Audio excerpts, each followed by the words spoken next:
Hey all, Alex here at your home of the Music Deep Dive, and today it's time for a review of the 2013 book by David Hendy, Noise, A Human History of Sound and Listening. David Hendy is a former media and cultural history professor at the University of Essex. He taught at one or two other universities as well. Hendy has also been a longtime contributor to the BBC.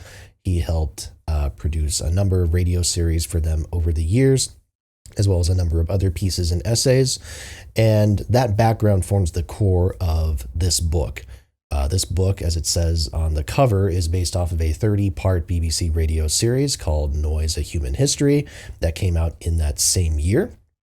And I have not heard the radio series. I can't really compare and contrast with the book apart from a very general level, but very clearly the series informs the structure of this book. The book is split up into 30 chapters that pretty much link up with the structure of the radio series. Right away, I would say, as far as that goes, I don't know that one is necessarily needed in conjunction with the other for most people. I'm sure there are some who would like to use the book as a supplement to the radio series. I can't really comment on how well the two of them work together, but right away, that's one thing where it seems very much like you're probably going to get a lot of the same information.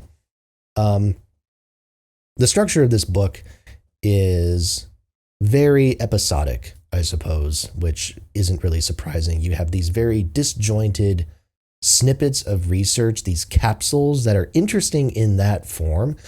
If you were to read a chapter out of context, I think you would treat that how you would reading a news article or a editorial, an essay in that sort of sense. But as a whole, going from one chapter to the other, I think it only kind of gels. It only kind of works as a collective. So this is one of those books that I might recommend dipping in and out of, not necessarily reading from cover to cover. That said, I think the discussions that it utilizes here are interesting because, again, we're talking about noise. We are talking about sound.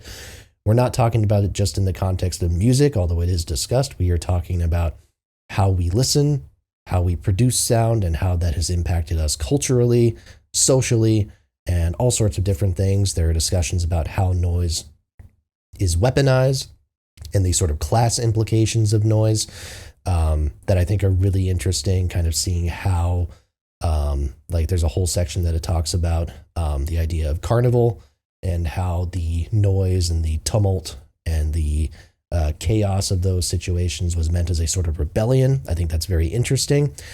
Maybe there are times where it's a little bit wanting for detail, a little bit sparse and short, but I think the framing is always intriguing enough that I rarely feel disappointed with what I get. I just think some of these concepts are ones that are worth fleshing out just a tiny bit more.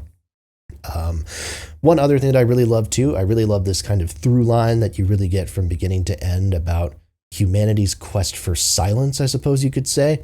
It's something that is discussed at the outset in the context of kind of Neanderthals and prehistoric humans going into the depths of caves to get to the most silent spot possible, also the spot that creates the most kind of echoing effects. I mean, the interesting study about how, 80% of cave paintings or something like that are done in a place where there are unusual acoustics, extra bit of echo, whatever the case may be.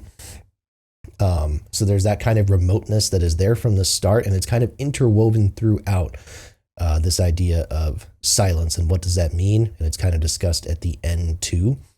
And really the kind of conclusion that is drawn is that it's really a futile quest, completely a futile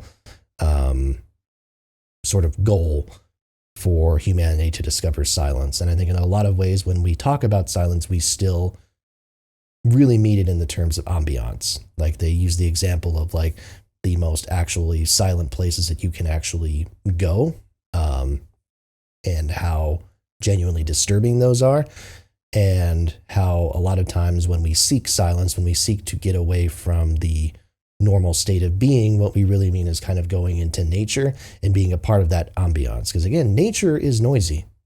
You go to a cabin and stuff, you are hearing sounds, whether that's the weather, whether that is kind of the natural world, birds, bird song, that sort of thing. It's all there. And even though we kind of treat it as silence and as calmness and that type of thing, I think that is what we mean when we say we seek silence, is still that different kind of ambiance. I don't know if that makes any sense, just me talking about that right here, right now, but I do think that how Hendy approaches that, I think, is very interesting and is in some ways worth the price of admission alone. So I don't know. I wouldn't say it's quite terrific. It wasn't necessarily a mind-blowing type of kind of perspective that Hendy was applying here, but kind of the through line with a lot of these books that I've reviewed over the last kind of few days or so on this channel is it allows you to kind of explore these things from different perspectives. Again, noise, ambient noise, this type of thing that we take for granted, really kind of showing how it relates to humans, how we utilize it, how we interact with it. I think is a very fascinating and thought-provoking kind of perspective. And for the complaints that I may have about the structure, I think it works really well for what it is. So would recommend David Hendy, Noise. Solid read for sure.